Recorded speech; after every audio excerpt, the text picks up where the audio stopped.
Bonjour, aujourd'hui on va parler de Salamandre chez 404 Comics. Dans sa superbe édition française, c'est un oversize, il est plus grand qu'un comics habituel.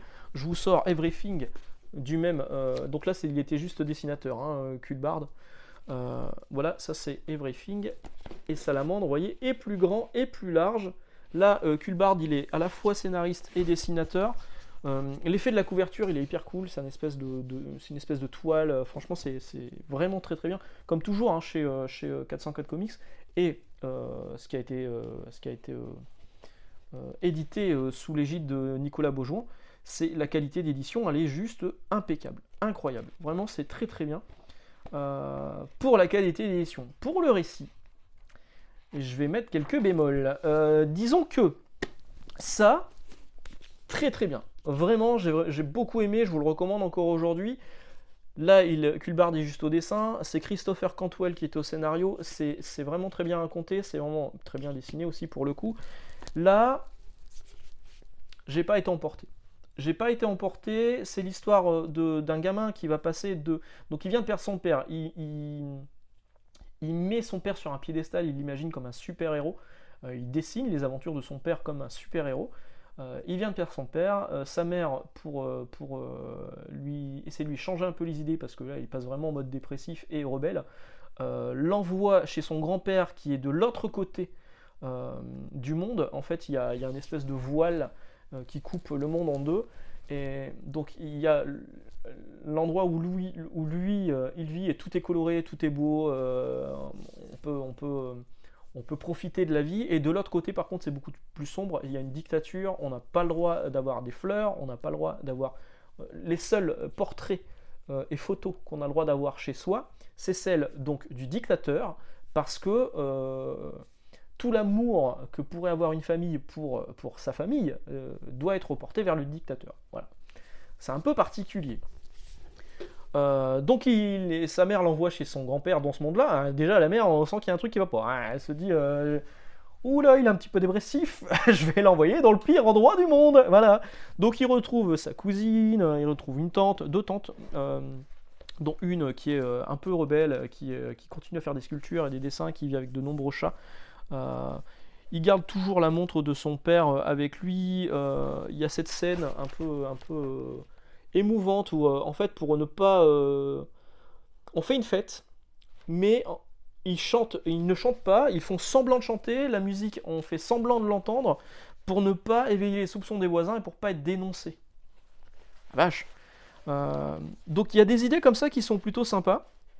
Au niveau du trait, c'est pareil, j'ai plutôt bien aimé, même s'il y a clairement un côté, il y a un côté franco-belge en fait dans le... D'ailleurs, moi au boulot, je l'ai mis à deux endroits, je l'ai mis au rayon comics et je l'ai mis aussi au rayon franco-belge, et je crois que je le vends plus au rayon franco-belge qu'au rayon comics. J'ai dit manga ou comics. Dans le rayon comics, ma quantité n'a pas baissé, alors que dans le rayon franco-belge, oui. Donc je pense que le public là, il est clairement plus franco-belge que comics habituel. Même si c'est vraiment un comics, hein, ça a été publié chez Dark Horse aux États-Unis sous l'égide de Karin Berger. Donc c'est un vrai comics. Il se passe des trucs plutôt what the fuck. Il y a évidemment le gouvernement qui va se mêler un petit peu des affaires de la famille ça fait un peu papy fait de la résistance. C'est un peu ça. C'est un peu papy fait de la résistance en comics. Hein. Mais il y a un moment, alors pour le coup, je me suis dit ouais bon l'histoire est sympa sans plus. Il y a un moment il se passe un truc qui est complètement what the fuck. Pour ceux qui l'ont lu, La Tornade. Que là, même moi, j'ai eu du mal à m'expliquer. Alors, peut-être que c'est dans l'imagination du gamin, peut-être que ça s'est vraiment passé, mais si ça s'est vraiment passé, c'est complètement débile. Non, je pense vraiment qu'il doit y avoir un mélange des deux et que c'est sans doute fait exprès. Moi, j'ai été touché par la relation que le gamin avait envers son père et son grand-père, parce que j'ai un enfant. Je pense qu'avant d'avoir mon fils, ça m'aurait pas touché autant que là, ça a pu me toucher sur certains moments, sur un dialogue notamment qui est plutôt cool, où le père dit qu'à la naissance de son fils, il s'est dit cette petite chose, c'est une partie de moi, et il explique après à son fils, donc si moi je suis une partie de toi, sache que si toi tu es une partie de moi, sache que moi je suis aussi une partie de toi. J'ai trouvé ça vachement touchant, vachement touchant, donc plutôt sympa.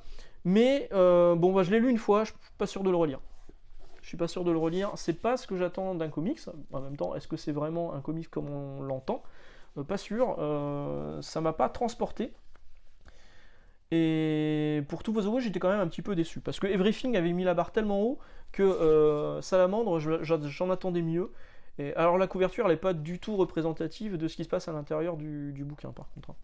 Alors par contre, au niveau de l'édition, encore une fois, c'est impeccable. Ça coûte 22 balles. 22 balles.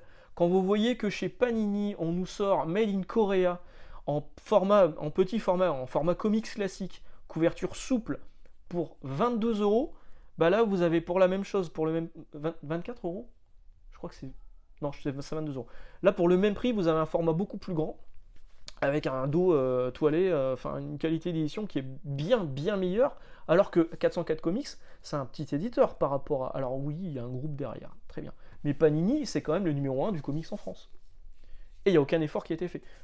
Le sortir comme ça en souple, le Made in Korea, ok, d'accord, très bien, mais ils auraient dû le sortir à 16 € en fait.